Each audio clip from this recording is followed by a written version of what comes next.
I'm back with I guess I'll call it a free form reading that I'm going to do on Scientology, in particular, the founder of Scientology, L. Ron Hubbard. So let me just share my screen. I'm going to pull up his chart. And I haven't really looked at his chart, I just glanced at it. So I'm going to be reading this story that is from this website called thevintagenews.com. It's called The Bizarre True Story of Scientology Founder L. Ron Hubbard. So the reason why I'm doing this video is because as of late, I've been getting a lot of recommendations for Scientology videos on my YouTube account. So I've been watching some Scientology videos lately.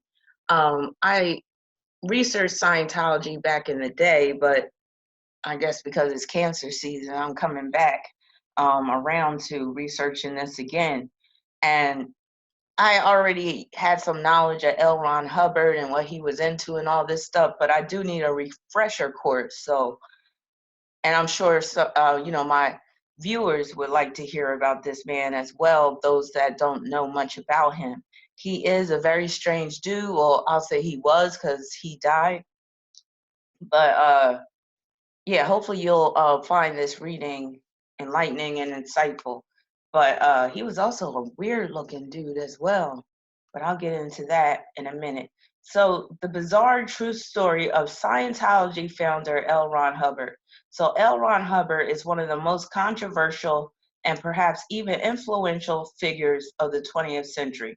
That whole controversial part, let me get my little pointer because I'm going to be talking about his chart as I read. So him being one of the most controversial figures points to his Jupiter being conjoined to his South Node in Scorpio, because that can deal with controversy. Now, back in 1950, a book titled Dianetics, The Modern Science of Mental Health, was published and released in stores all over America. It was a self-help book authored by fantasy and science fiction writer L. Ron Hubbard. So going back to this conjunction right here, because it's in the 11th house, this is him being into science fiction. And also him being a published author, because Jupiter rules publishing. Now, in the years that followed, and Jupiter is in trine to Mercury in the 3rd house, so that's him being the published author of science fiction books and fantasy books because of the Pisces influence. Mercury in Pisces is fantasy. The Jupiter and Scorpio in the 11th house would be the science fiction and also the publishing. So in the years that followed, this book would form the basis of the controversial, there's that word again, and some would say cult-like religious movement known as Scientology. So you could look at this Jupiter trine Mercury as him creating the Scientology movement as well, or the Scientology religion. Also, he's a Sagittarius rising, and that points to the religious influence as well. Now, it says cult-like, and I do consider the Church of Scientology to be a cult. Now, if you listen to my Ace of Cups radio show episode, the one I did on cults, I did say, and I think I said it in a couple of videos on YouTube as well, that I have designated Taurus to be the sign of the cult leader. So if you look at his chart, he has his North Node in Taurus in the 5th house. 5th house deals with your claim to fame or how you express yourself. And the North Node's in sextile to his Mercury.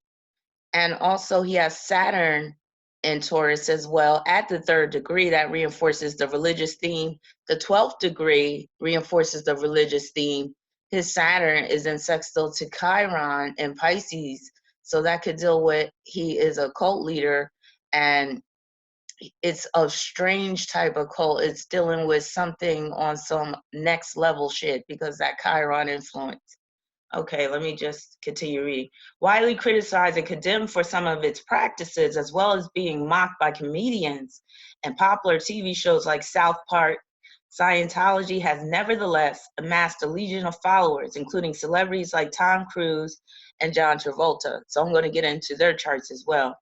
This might be a 2-part series because like I said, I'm doing this free form, so I haven't taken any notes or anything, and I might have to take a break for whatever reason. Now, the group earns hundreds of millions of dollars each year and is known for its aggressive and confrontational response to any kind of criticism. And it all started because of a man who, according to writer Lawrence Wright, once said that if you want to make any money, the only way to do it is to make a religion. Wow. So him saying that is dealing with Sagittarius on the ascendant, Jupiter, ruler of the ascendant, but it's also ruling his entire chart, is in Scorpio. That's getting money from other people.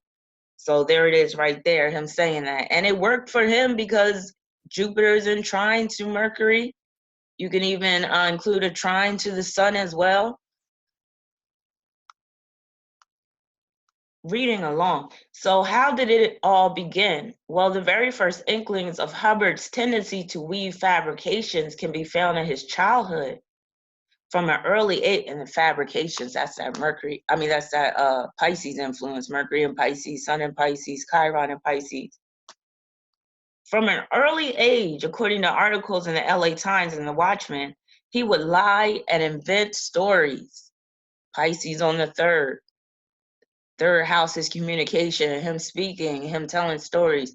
Mercury in Pisces, Sun in Pisces in the third house. So he was just naturally inclined to tell lies. And his Sun and Mercury are squaring his Sagittarius ascendant. That's making him a liar right there.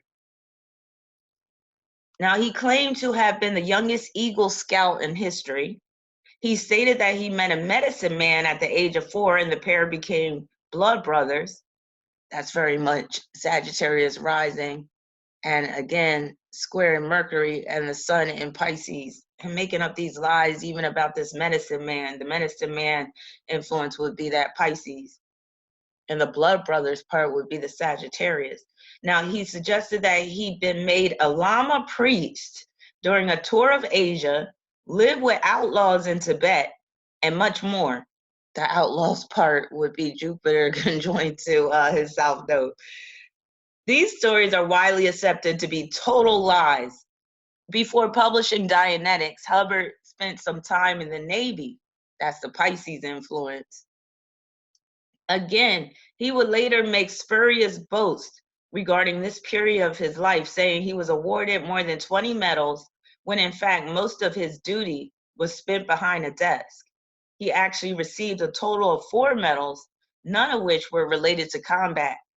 In fact, he accidentally started firing at Mexican Navy vessels in 1943 and nearly started a major disaster all by himself. Now, I doubt it was an accident. I'm sure because of what's in his chart, especially this Jupiter conjoined to the south node, because that could just make him prone to deviousness, and also fascinated with death as well. So, yeah, I believe he did that himself. Now, he did that on purpose. Now, during his time in the military, Hubbard kept a diary.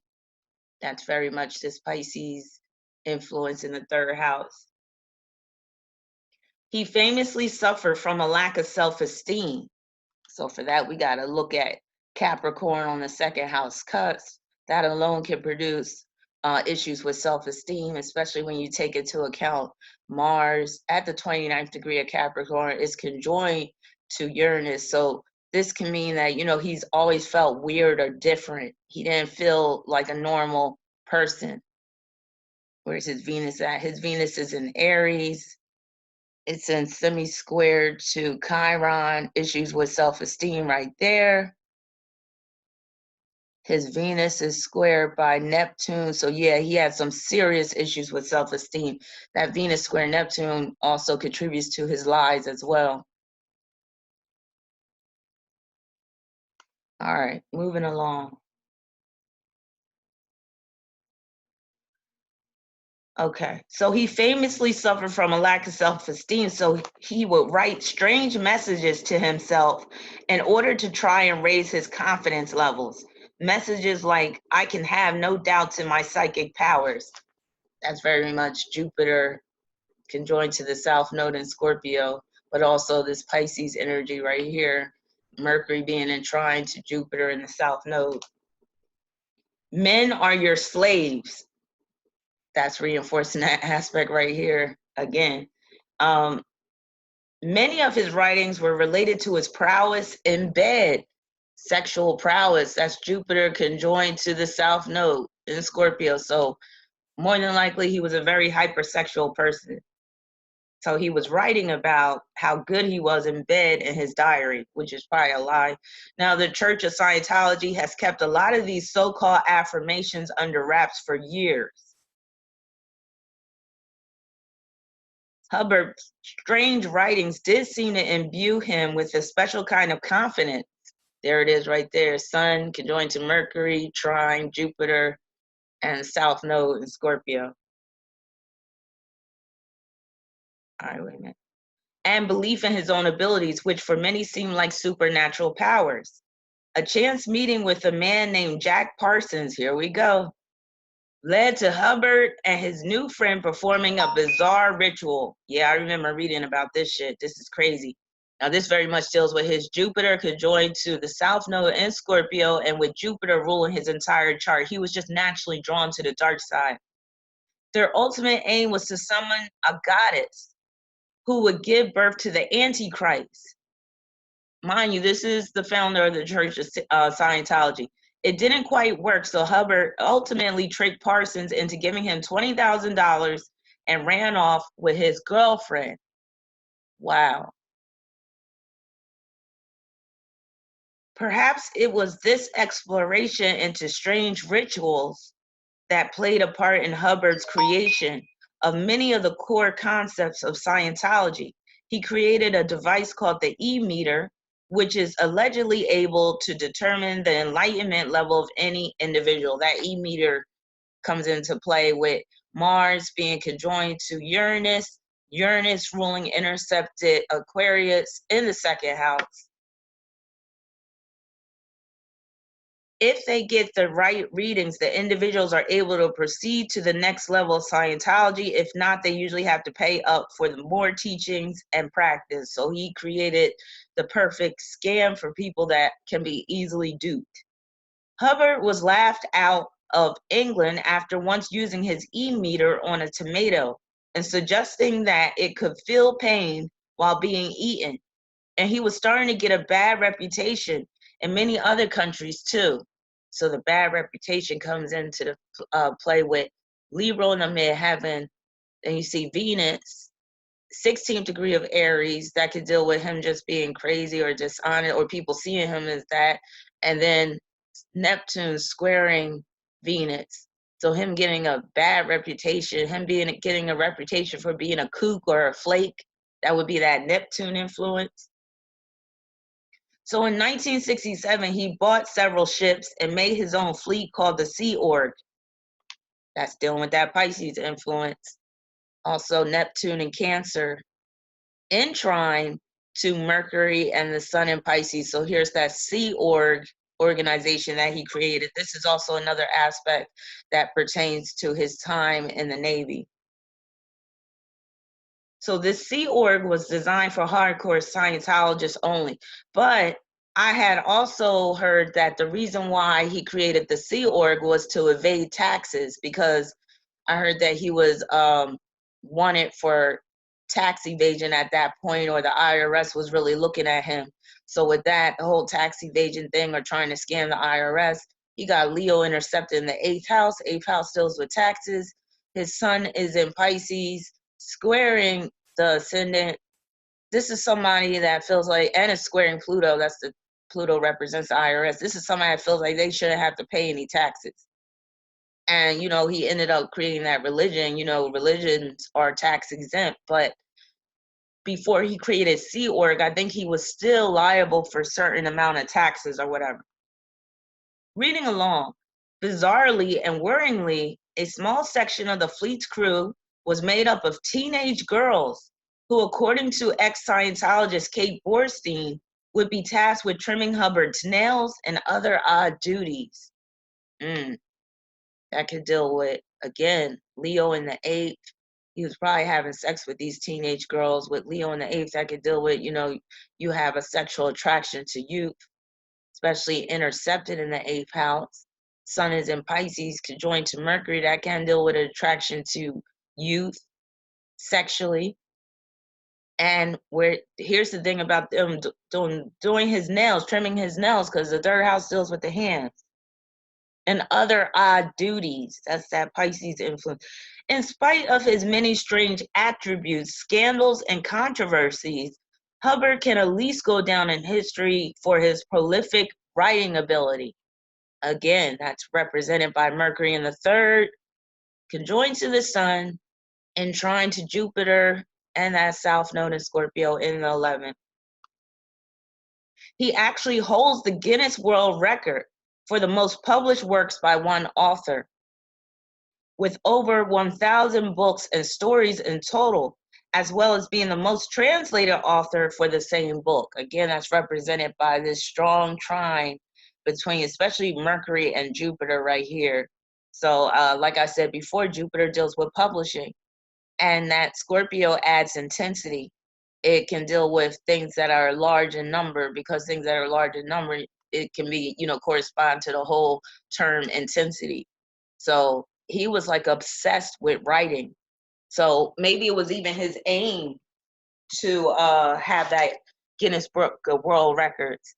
Now, let me see if Chiron's in positive aspect to anything. Chiron is in sextile to Saturn. So that can deal with breaking a world record, doing something that is exceptional. And let me see, Saturn rules his 2nd house, something that he owns.